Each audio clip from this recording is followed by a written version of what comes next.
If there are any of you who have a group of people that are with you, if you would put their names in the chat box so I can make sure that their attendance is accounted for, I would appreciate that. And again, we still have people coming in, so I'll give you I'll give them another few minutes to make sure we get as many on as possible before starting. So I'll get started at about 10:03. Thank you.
Well, it seems like our entering doorbells have slowed down, so we're going to go ahead and get started. So good morning and Happy New Year to all of you. I do hope that you had a wonderful holiday season. Thank you all for being here with me today. We have a lot of information to cover, so let's go ahead and get started. I do want to make sure that I give you ample time to ask any questions that you may have. There seems to be some confusion on the responsibilities of the VR Youth Tech. The next group of slides will review what must occur before and after the STAR referrals are made. Please keep in mind that the SDRs, as you, the youth techs, are the face that most closely associated with STAR. You need to have a good understanding of STAR and be able to provide information and basic technical assistance to the SDRs. Whoa, what's happening? Oh my goodness, I'm not sure what just happened. I need to go back. It jumped ahead. I apologize about that. Come on. There we go. Let's try this again. So again, going back to you as the face of STAR, you should be able to provide some information about STAR and basic technical assistance to the school district representatives. The TA sessions that I have developed for you and all of the materials that have been designed are there to help you with your youth tech tasks. Oh my God, this thing keeps moving on me and I don't know why it's doing that. I don't know what's going on. All right, hold on, guys. I'm going to try to make a change in this. Just give me a second. I'm sorry. Hold on.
All right, let's see if this works. Again, I apologize. I guess I had on there automatic transitions for some foolish reason.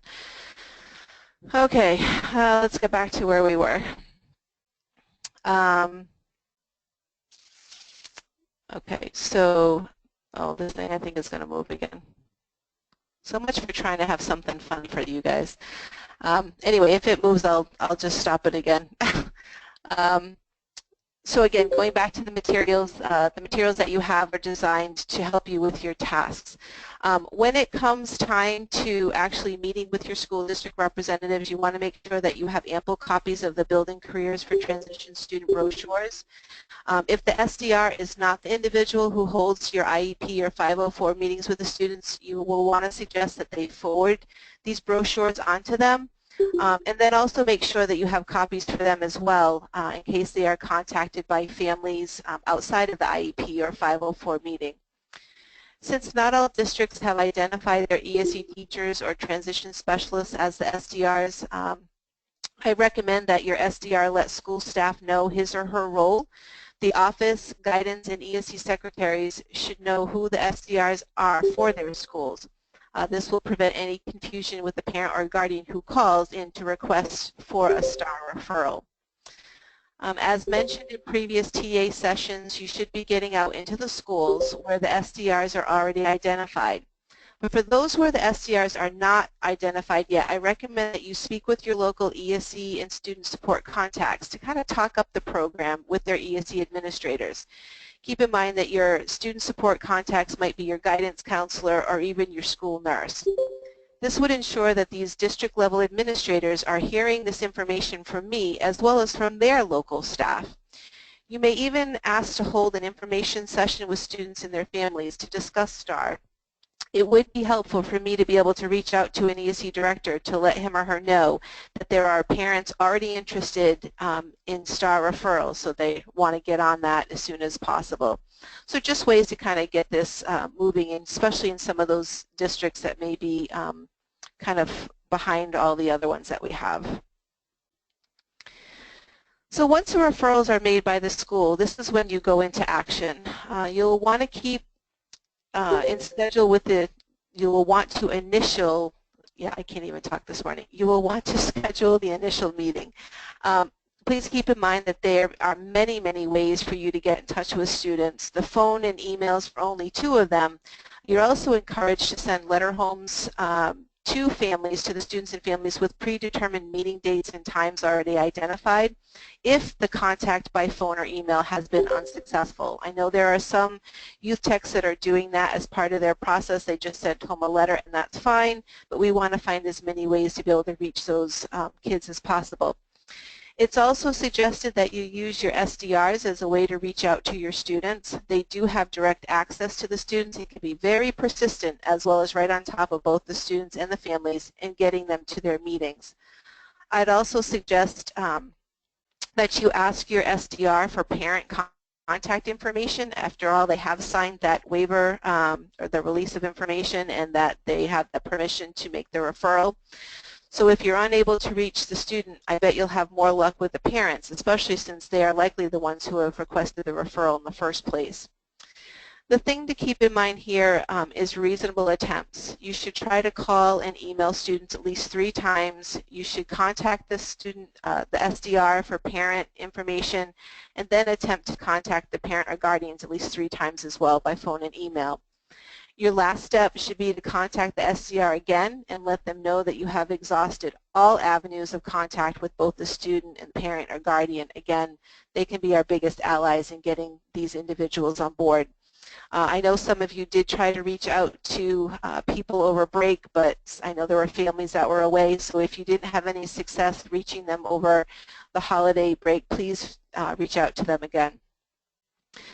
Document, document, document. I need you to document all of your contact attempts in the contact section of STAR, as this will likely be an area of interest to the feds because it does state in law reasonable attempts. So this will show that we are what we are doing and that we are complying with that. Something I learned early on in special education as a teacher as well as a coordinator was CYA. But for our purposes, let's call it CYS, cover yourself. Documentation will definitely do this for you. As a reminder, obtaining disability documentation is a must. We did talk about this last time, and this documentation must be in hand prior to the start of services. Again, a must. You will want to request copies of the IEP or 504 meeting when speaking with the age of majority student and or the parent or guardian. If the IEP or 504 plan is not received by that student or parent or guardian, you must, again, have the release of information signed in order to request this from the SDR. It is highly recommended that you date stamp the document when it is received and enter it into the comment section of STAR. One of your youth tech colleagues is doing this now as far as date stamping, which is a great idea, which is why I included it. Thank you very much for that, Beverly. But also putting it in the comment section. This will show that the disability documentation was received prior to the start of services. Again, I have a feeling they're going to be looking at this as far as compliance purposes go, so we need to make sure that we're doing this. Also, do not try to get ahead of the game and enter services into STAR based on what the school identifies. I know sometimes that might be kind of think about being thinking ahead, but keep in mind students and parents and guardians need to receive the information on service and providers in order to make an informed choice. Completing the STAR service provider request in advance goes against this.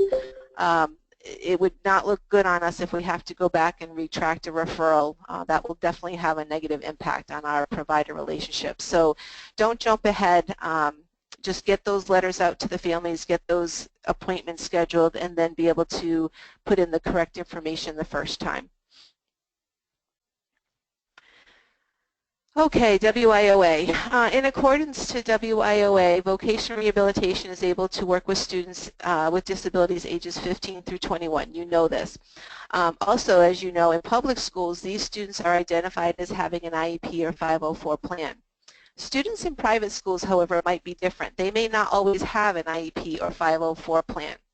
For these students, I have shared with you that disability documentation could be either a current or past IEP or 504 plan.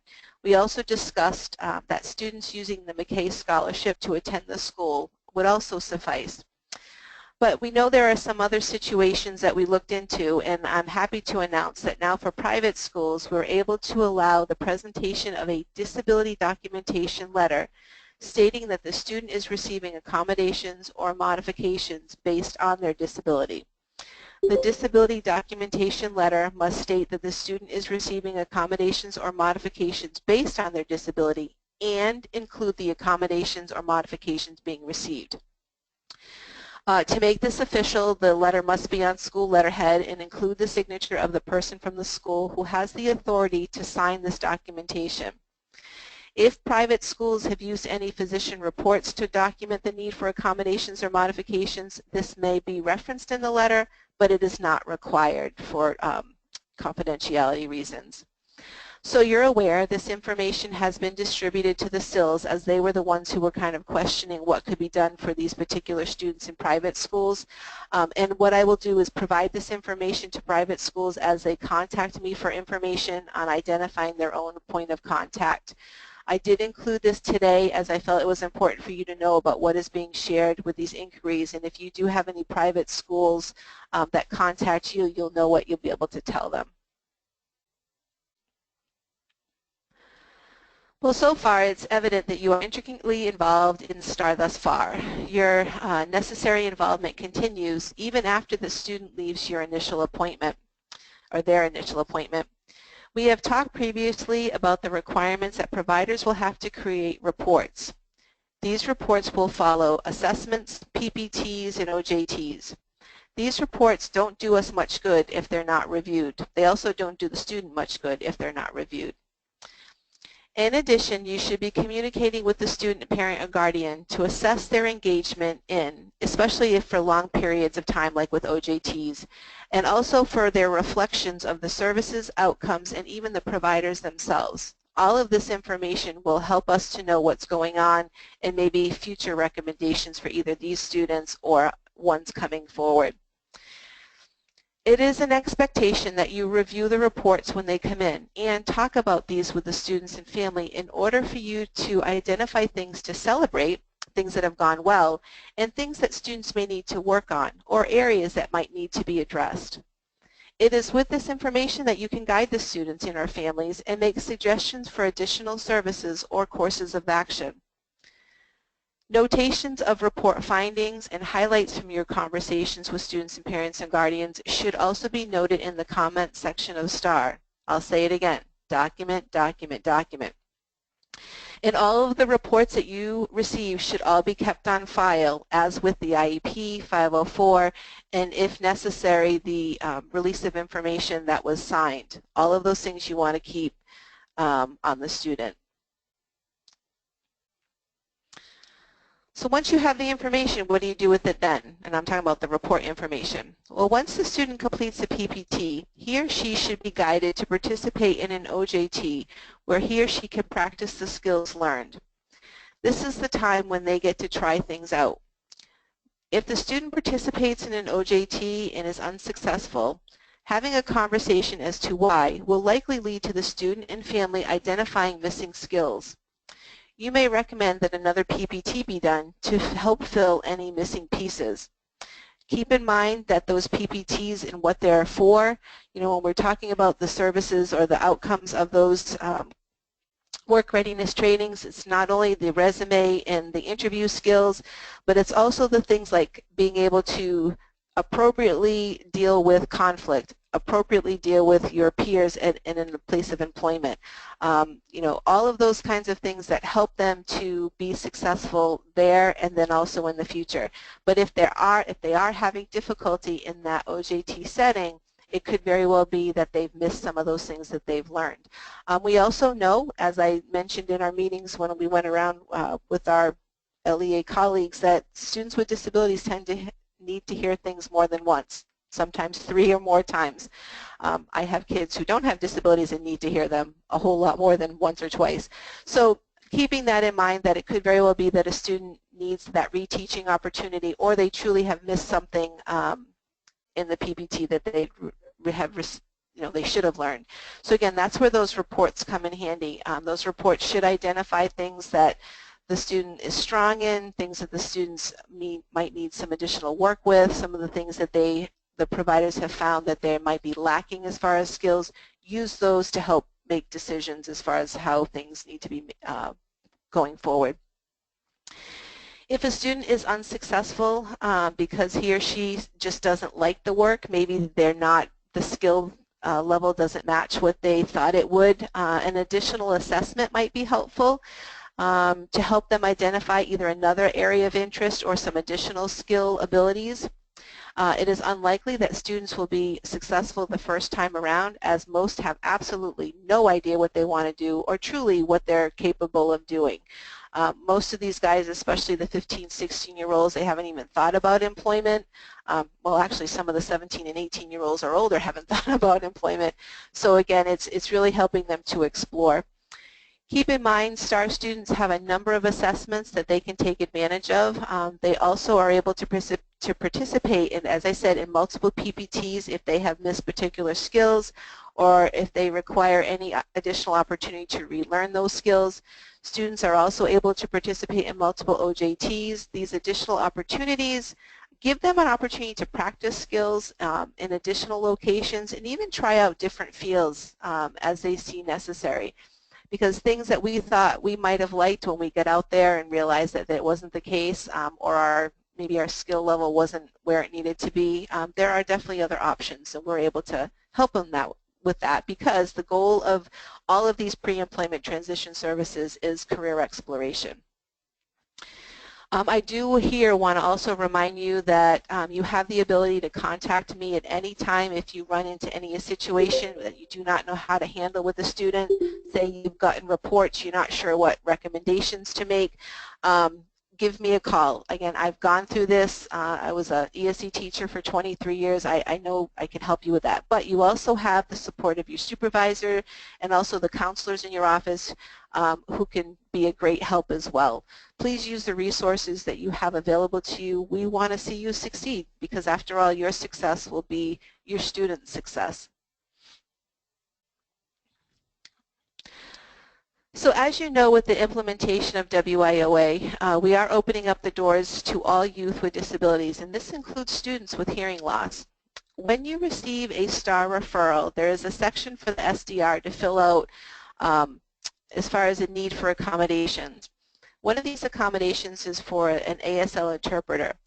You will need to follow the procedure you have established in your local office to secure an interpreter for the initial meeting. You will want to bring an application to the meeting in case it is decided that applying to VR would be in the best interest of the student. During that initial meeting, you will want to discuss the difference between STAR services and the services available as a VR customer.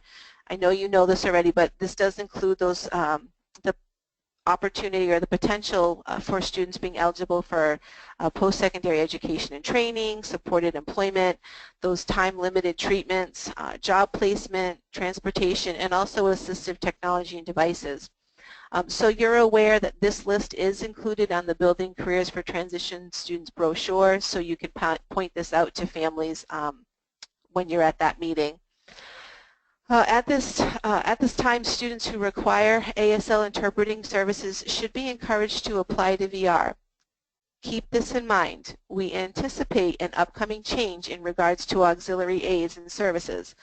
We got some new information, and I'll be sending out an email to everyone on that. But in the meantime, please recommend that students who require this service apply to VR. Even if some changes take place, we know it's going to take some time before all of those things get in the system, so on and so forth. So let's just go ahead with the process we have. And if students do require these types of services, recommend that they apply to VR. If an application is completed, please return it to your unit supervisor. This will give them a heads up, and they will have then the application to be able to assign the student to a counselor. If the application is not completed at the meeting, but there is an interest, suggest that it be returned to the student's ESE teacher or 504 coordinator.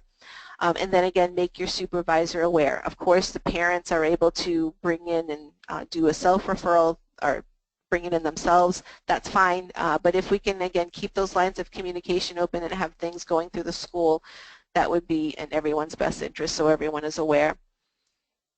Keep in mind that you must fill in the name of the ASL interpreter who interprets the initial meeting on the STAR Participant Service Request Form.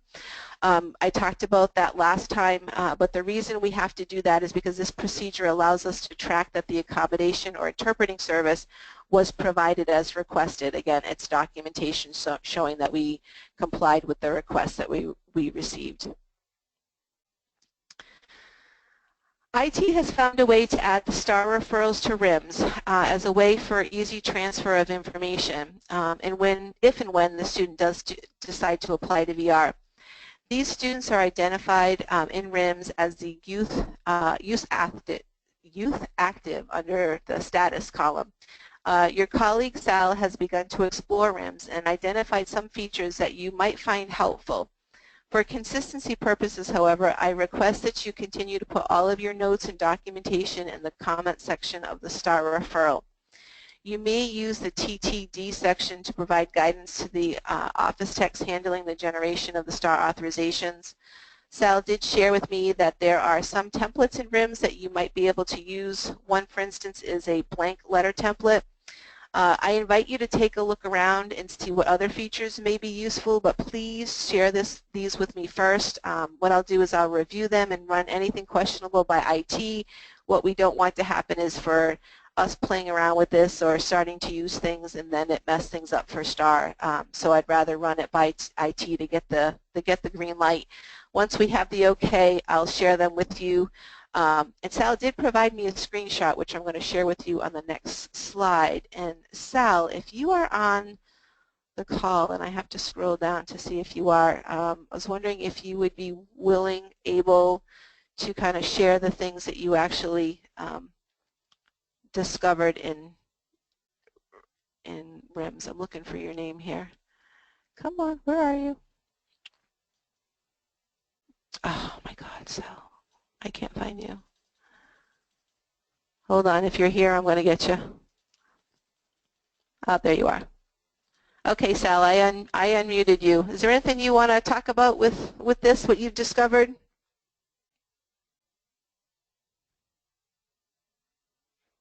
Sal, you there? Can you hear me now? I can hear you. Okay, thank you. Okay, great.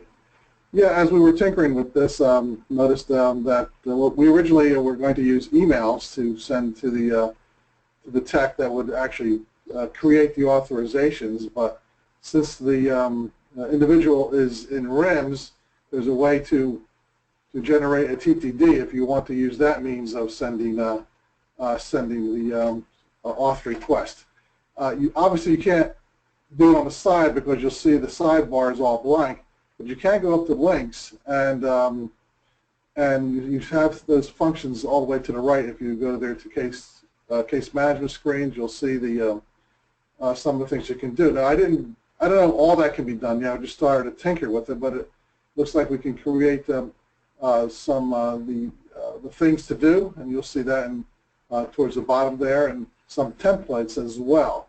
One of the things that I noticed that when I first started to tinker with the templates, not all the address information was complete in the customer detail screen, so you may have to go back and add some information there, but once it's all there, you should be able to do some of the templates. And I didn't look at all the templates, but it looked like I was able to do the blank letter templates. If you wanted to send a letter from there, that would be nice, I think, because it records all the information, all the activity there as well.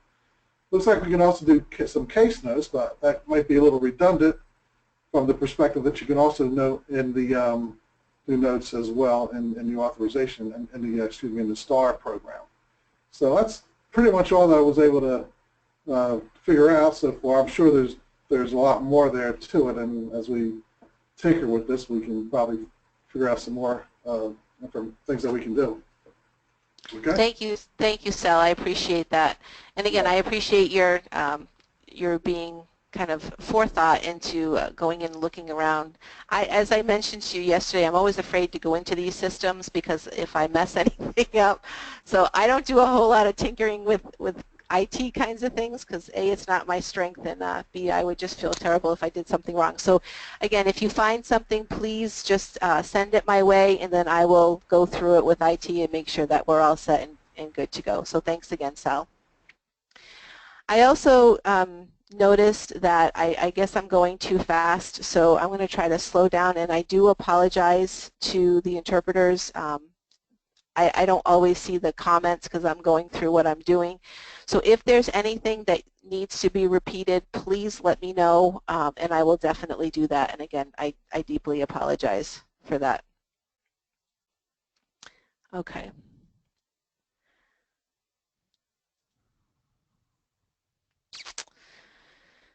Okay, so since we talked a little bit about IT, I want to share some additional pieces of information with you.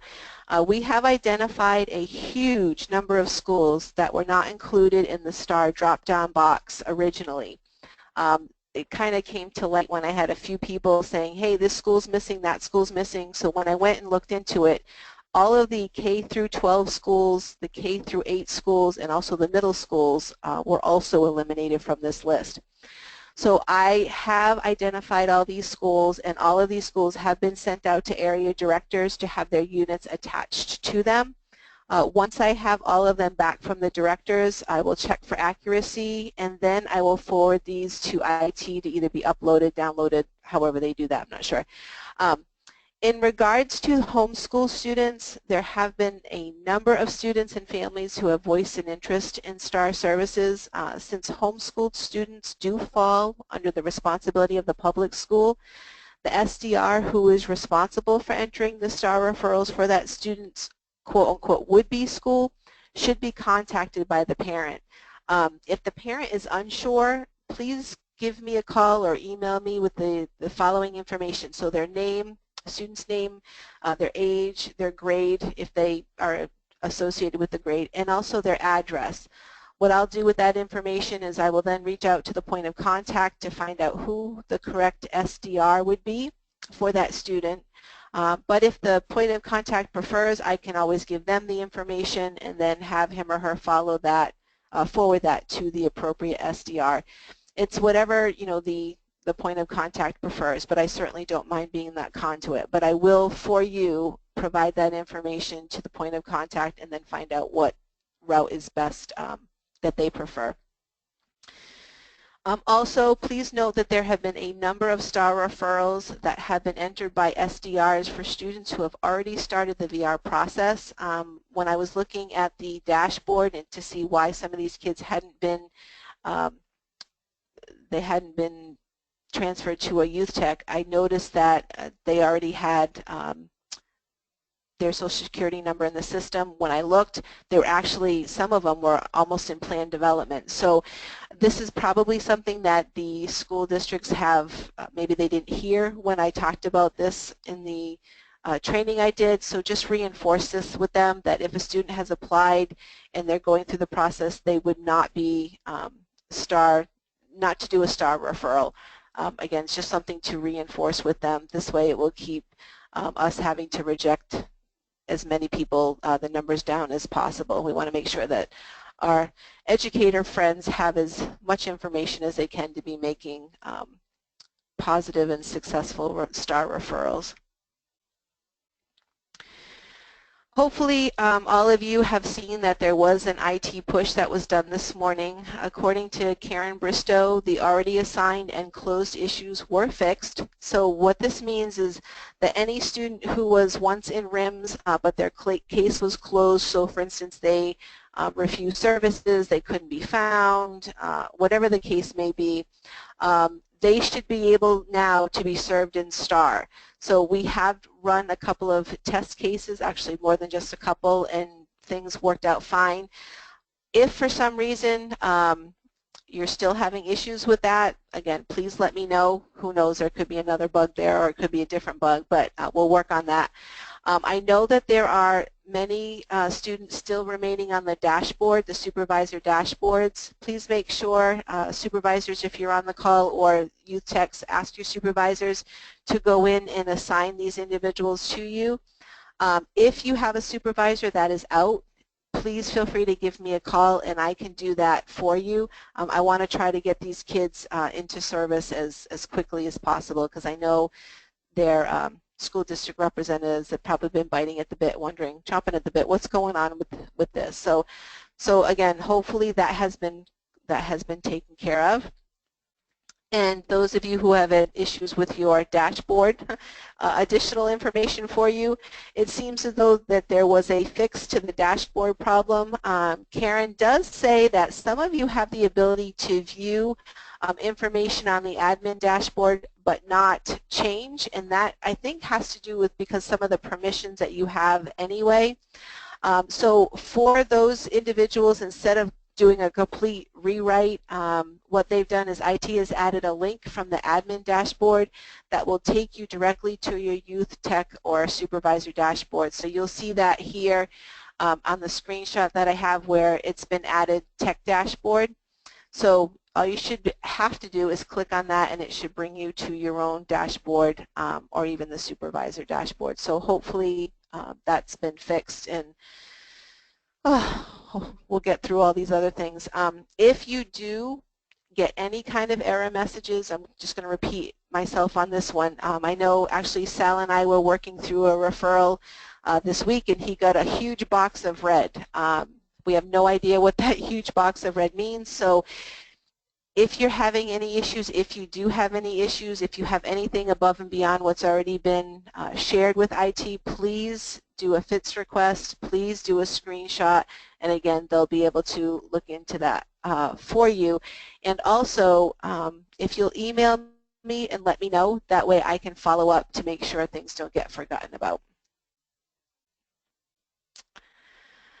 Okay, so as far as STAR district engagement, I have finally been able to work through every district and charter school that was on the DOE list. With the initial outreach, we now have 27 school districts who have at least one SDR identified. However, most of them do have more than one. We still have another 4 who have reassigned the point of contacts, however, have not yet assigned the SDRs. So again, I'm going to be following up with them. I have training scheduled with Orange and Osceola. Those are confirmed, and I've got some other ones that I'm looking at scheduling those trainings with them. I do or would imagine that once those trainings conclude for Osceola and Orange, that the SDRs will then be identified. Area 4, folks, I wanted to let you know that I did receive a call back from Pinellas yesterday, so I'll be reaching back out to them today. I was not here when they called, so I'll follow up with them. And I'm going to continue my follow-up efforts on all districts who I have yet to speak to. Again, all of them have been contacted either with a voicemail or email, but I'm going to try them yet again. So you're aware I have been asked to identify those of you who have not yet completed your STAR TED training. If you haven't already, you need to do this. The deadline was 12/31. I'm hoping that it's still going to be open. But I know our administrators up here are looking to see who has completed these requirements. So if you haven't already, please get that done. All right, the last thing I want to go over with you before we actually go on to questions is our last scheduled TA session is for the 26th, 2 weeks from today. I would like to know if additional sessions, if that's something that you would like, or if you feel updates can be sent to you via email. I had planned to scale these back to once a month and to hold them as long as necessary, but I've heard from some people that they feel that an email would be sufficient. So I want to hear back from you. Let me know how you feel, if you feel these sessions have been helpful, if you think that they would be helpful to continue them, if not to continue to provide you updated information, but to give you an opportunity to ask questions. So I want to hear from you as far as how you would like me to proceed. I can certainly schedule once a month and keep them going until we don't need them anymore, or again, I can just send updates through email. So again, I'd like to hear from you. And we have come to the end of my information sharing. So now I'm going to give you guys an opportunity to ask any questions that you may have, either pertaining to the program, pertaining to your roles or responsibility.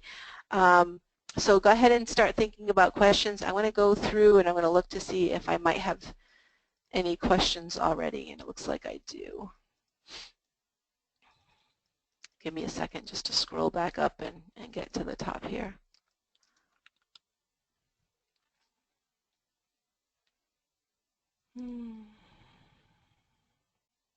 And again, Brian, if you need anything repeated, please let me know. And again, I apologize for that.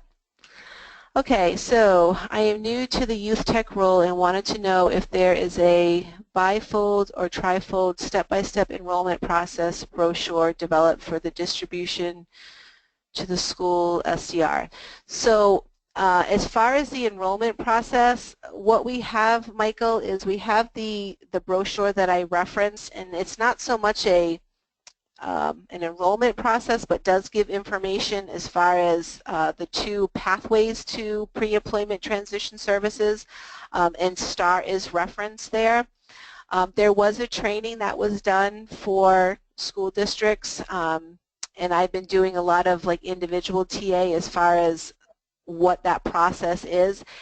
If you would like something, you can certainly contact me if there's something more specific that you might need, but I think with all of the information that we have, it pretty much outlines how things happen. And basically, for your information, the enrollment process in STAR is simply the SDR, the school district representative, puts the referral into the computer program, and that's it. You do all of that beforehand information, which is what I shared with you at the beginning, going out and doing the information sessions, making sure that the SDRs have the brochures. During those information sessions, talking to families about STAR program. And then if they're interested in the STAR program at that 504 meeting, at their IEP meeting, they ask for this, and then boom, that referral gets put into the system.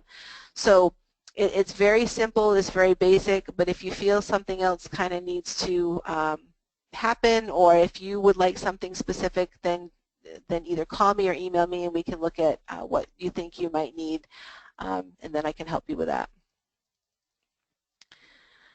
Okay, so Tammy says for these trainings it would be good to have a copy of the PowerPoint prior to the training to take notes as we go.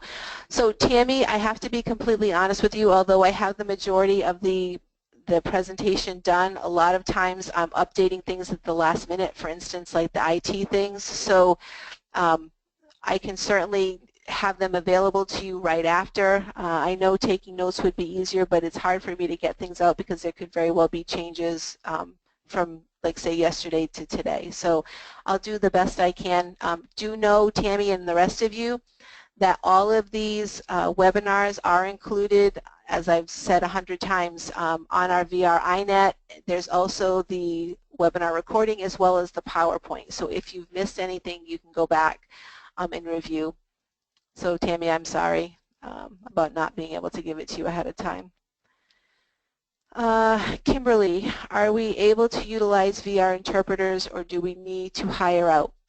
So Kim, that's kind of what I shared as far as whatever your process is. I know there are, especially in Area 2, they kind of have a process as far as how interpreters are used. A lot of times they will use their staff interpreter first, but if there's no staff interpreter available, then they'll hire out. You might have a really good relationship with the school, and if this meeting is happening at the school, then maybe a school interpreter. Again, I don't know. We don't want to govern the process. That's why we said use whatever is happening in your local office. If you don't have a process as far as how interpreters are, how you use them, or how you find out which one you would use first, talk with your supervisor. I'm sure they would be able to give you that information. But as I've learned, areas do things very, very differently. So to have a single process might have some people have to change everything they're doing, and that was not in favored for. Okay, in regards to the interpreters for the initial meeting, how is the interpreter authorization and payment being submitted, or is it paid for through STAR? So how I've been told, Eileen, is what happens is that these, if it's not a staff interpreter, it is done through a PO, and I don't know how that whole process works.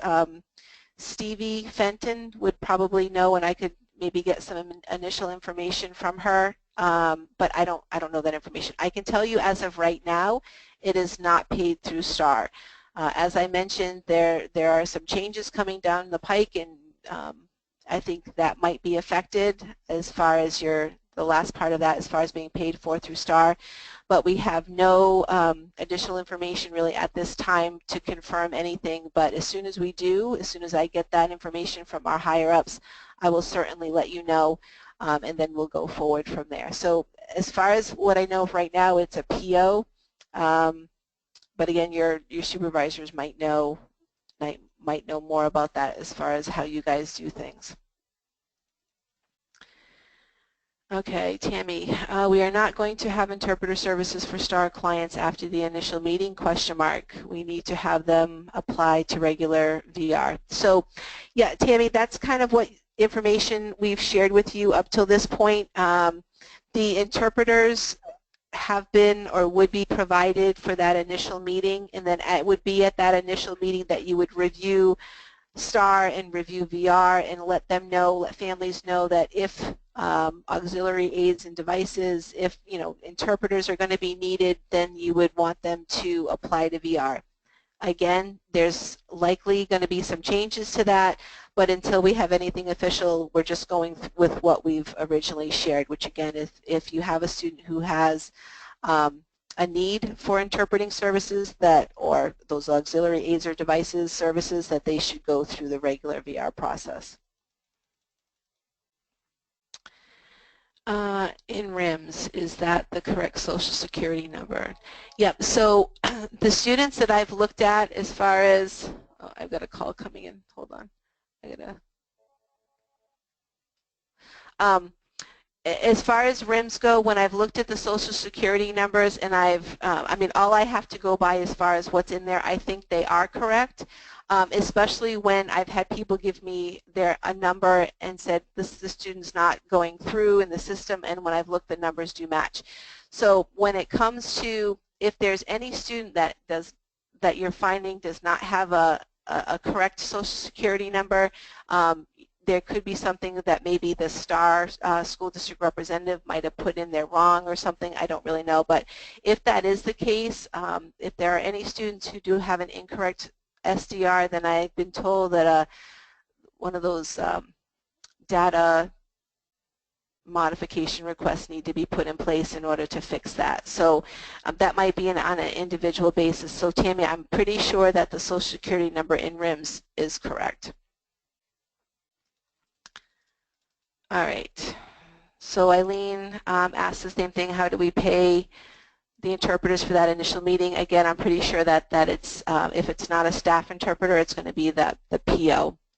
I'm going to get clarification from Stevie though. I'll make sure that there's not another way, but I'm pretty sure that's what I've heard her say. Okay, Beverly, who accepts the STAR referral, supervisor or tech, and at what point? So as soon as that STAR referral, Beverly, is put into the system by the school district representative, it goes on to the supervisor dashboard, and then that supervisor will then assign the referral to a youth tech. So it's the supervisor who gets it first and then assigns it to the tech, and again, that should be an immediate thing. Once that is entered into STAR by the SDR, it should show up immediately on the supervisor's dashboard. And then the supervisor should get that to you immediately, get that sent over to you, and then that's when that 3-day process starts. But again, we know that we've had issues with some of these referrals because either they were closed or there were some other issues. So as long as that referral has gone in and there's no problems with it, then that 3-day kind of process takes over. Okay. So Beverly, I can no longer access the tech portal since I have been assigned to another unit that does not have a youth tech. I can only view the admin dashboard. So Beverly, why don't you look at again, going through what IT has shared with us. If you go to that admin dashboard, you should have the youth tech little button now on there that will then bring you to that. If not, then we'll need to definitely get you set up with a FITS request to find out what's going on with that. I have been trying to put in comments and have not been able to. So Sal, I know you have done a lot with comments. Do you have any recommendations for Beverly as far as what she may be doing that's not letting them get in? I'm going to unmute Beverly, and I'm going to also unmute you, Sal, so maybe you guys can talk because maybe other people are having that issue as well. I need to find you, Sal, though. Hold on, because you're at the end of the list here. Okay, Sal and Beverly, you guys want to go ahead and talk? And Beverly, let us know what kind of issues you've had. I'm sorry, what was the question again? For Beverly? Beverly is saying that she's having trouble putting in comments. She hasn't been able to do that into STAR. Beverly, are you there? Yeah, I do. I haven't had any trouble. I mean, I just click on the field and enter the comments and save it. Does she have the save button all the way to the left there in the bottom to save the comment? Beverly? I do have her unmuted, so I don't know why she's. What, does she have the, what view does she have? Does she have the admin view or the tech view? Or, because I know a Well, lot of, that's what she was saying. She had the admin dashboard, but I don't know if this came in before I shared the information about the Youth Tech tab that's been added to the admin dashboard. because what I was, well, we were experimenting with this. Liz from the Spring Hill and I know that she went into my dashboard and she couldn't do anything with notes either because it was my dashboard. She was only able to work on her own, even though we both had the admin view. For whatever reason, I was only able to enter notes into my for my STAR students, and while she was in mine, she could not enter any notes. Maybe it's a similar problem. I don't know. I'm just guessing at this point in time, but Yeah. Okay. Well, thanks, Sal. Beverly, I don't know why we can't hear you, but if you want to give me a call afterwards, then we can see about what's going on with your situation. So we'll do that. call me. I'd be happy to help her as well if I can. Oh, Sal, do you want to give her your phone number? Sure. 352-834-6022. Awesome. Thank you, Sal, very much. Appreciate it. All right, let's go back and see if there are more questions. So Janie, when I open my dashboard, I am seeing referrals from other areas and I'm unable to see the ones assigned to me.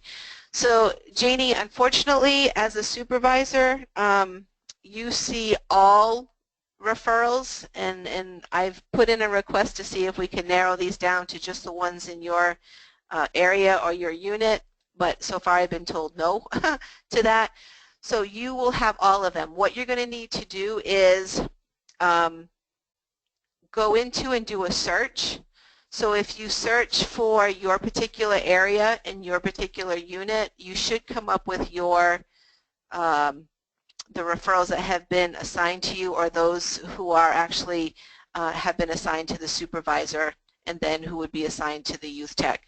Again, if you're having issues, I can certainly walk you through this. Give me a call after this and we'll go from there. But that's typically how it happens, is you would see them all, and then from there you'd have to refine your search in order to be able to get the referrals for the youth tech. So William says more TA would be helpful, especially since we haven't received any STAR referrals yet. Okay, so that's fine. We've got one vote to continue. I'm assuming it continue these TA sessions.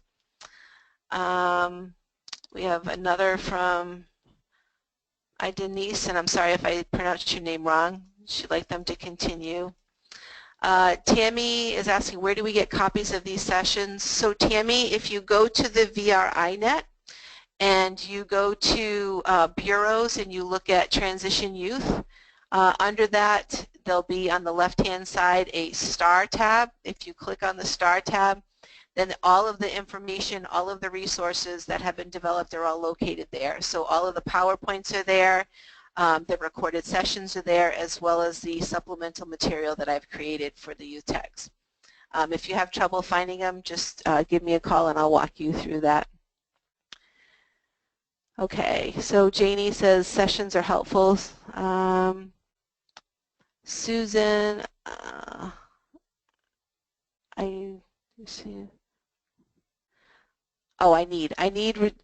guess you need STAR brochures, Susan. You're having a meeting with school officials on Wednesday. Are they still available? Yes. So the brochures are still here.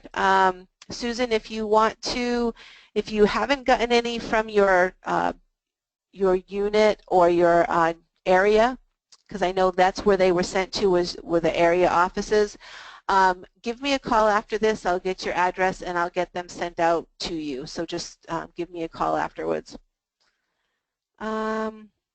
Tammy, does the client need to sign anything to receive STAR services? So Tammy, no, they don't. What happens again is that initial STAR referral, there is a permission to make the referral that the school district has the parent sign. If we need for them to sign a release of information, if we don't have an IEP or 504, then we would have them sign that. But other than that, there is nothing else that the student and or family needs to sign.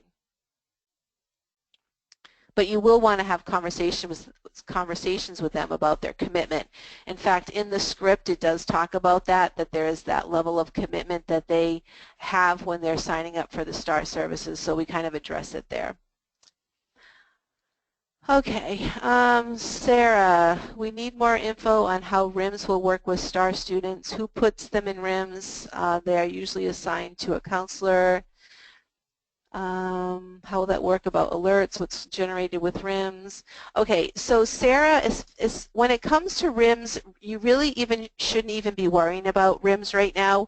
All of that information, meaning the information that comes from the STAR referral, that gets put into STAR, but the IT has worked it so that that information also gets put into RIMS. You don't have to do anything with RIMS. So just keep that in mind. When I was mentioning the RIMS thing, that was just something that Sal had brought to my attention that it could do.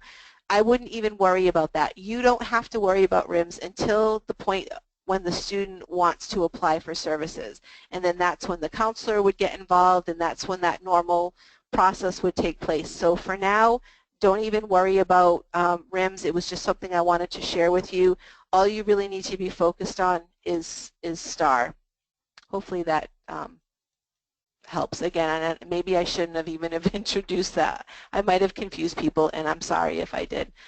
So again, don't worry about RIMS, just take care of the STAR, and RIMS comes later on when the student actually wants to apply to VR. Monthly, so Lucas, monthly I think is good until more schools are involved and until there are less frequent changes, updates to the process. Due to the delays, we won't likely have as many questions. Okay, so it seems as though the monthly TA sessions, we got a thumbs up for that, so I will continue to schedule those, and if something comes up that's needed for you to know in between that month, I'll certainly send that out, but we'll go ahead and plan on, I'll schedule the monthly calls for you guys. Tammy, release of info for schools, parents, vendors. So the release of info, Tammy, we have talked about as far as that being helpful or beneficial for you to be able to talk with schools, because what we shared last, I think it was last time, it might have been the time before, is that when the parents sign the release of information from the school, that allows them to talk to us. But if we don't have that same release of information so that we have permission to talk with a school, then we can't. So getting the parents to sign that release of information definitely is a good idea.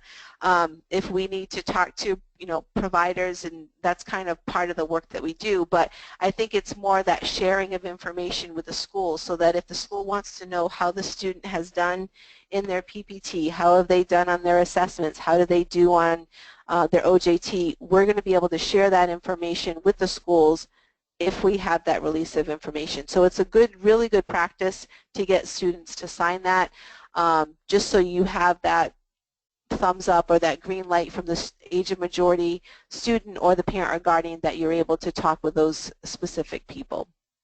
Good rule of practice. Thank you for reminding me about that. Let's see.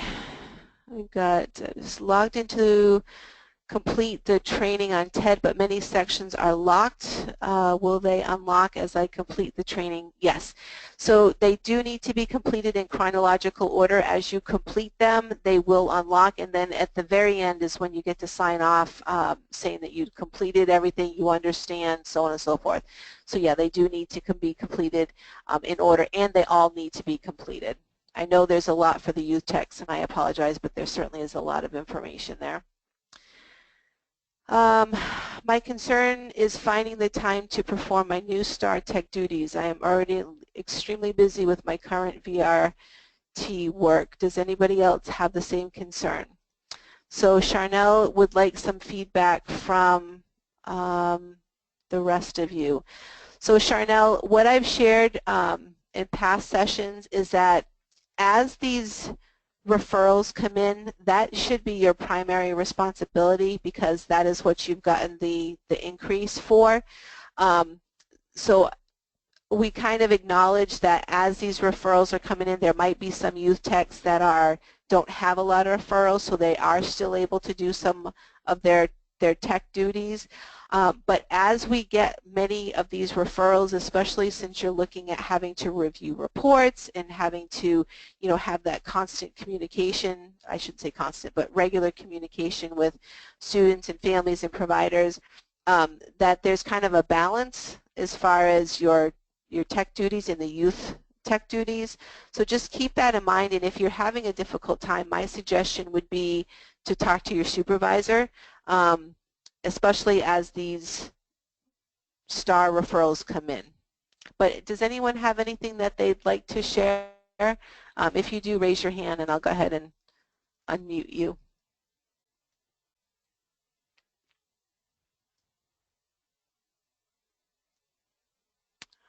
Looking, and oh, I see a hand up.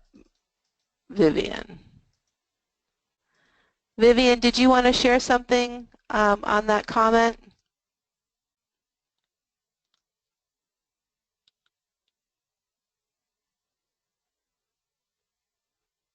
Vivian, it seems that you are self-muted. That's what I'm getting as far as my notes here. So maybe she decided she doesn't have anything she wants to share. Let me see if there's any other. There's no others. So Charnel, it doesn't seem like anyone else is having that issue right now. But again, you can feel free to give me a call. We can talk about it or talk to your supervisor about that. Okay, Patty wants to know, is there a Y code for interpreting services? So Patty, as I shared already, there are no codes for that. As we get more information in our ability to potentially offer that service, there will have to be codes that are created for Y. But then again, that is something that's going to take a whole lot of time to do that. So just know that we are working on getting that clarification so that we can make sure we get put into place what needs to happen. Tammy says, doesn't sound right for our deaf clients. Well, Tammy, we're working on it, and I think we're going to have good news for you. It's just going to take a little bit of time. So she says, I called the mom and it wasn't correct on the Social Security number for one client.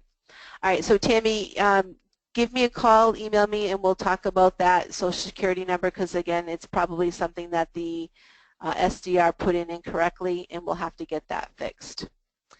Yvonne, the area offices do a PO for the interpreters when clients are in referral status. Usually a staff assistant in the area offices can do them. You just have to request it. Oh, great, Yvonne. Thank you very much. So it is a PO. I appreciate that information. So again, it seems as though for that initial interpreting service and that referral status, which would be the students in STAR, that you can do a PO. Thank you again, Yvonne. So Donna Todd, which Beverly are you talking to? So the Beverly that asked the question was, let me go back. Beverly Taylor was the one who asked the question.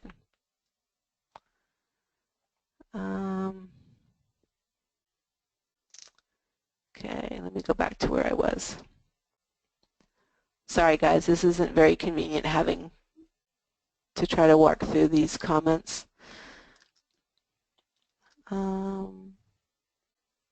Okay, so another month, another thumbs up for monthly, another one. So okay, so we'll definitely do the monthly sessions, like I said.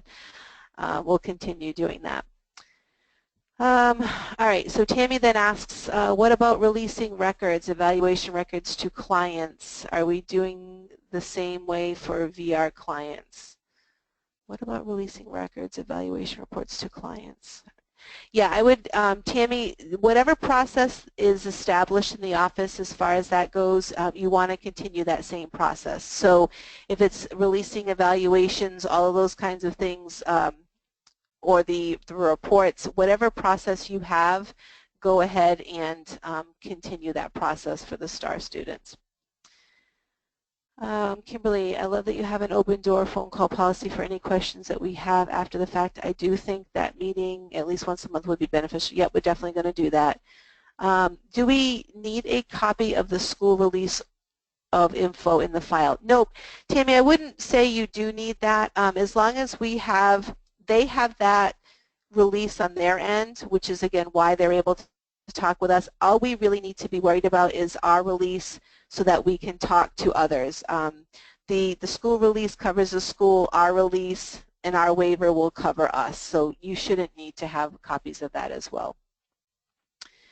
We are all in the same situation. Let's see what will happen. Just wait. Okay, so Denise says we need to just kind of wait to see what happens, and I would agree. Eileen, Charnel, I think that many of us have the same concern, but we will have to see how it goes as the referrals come in.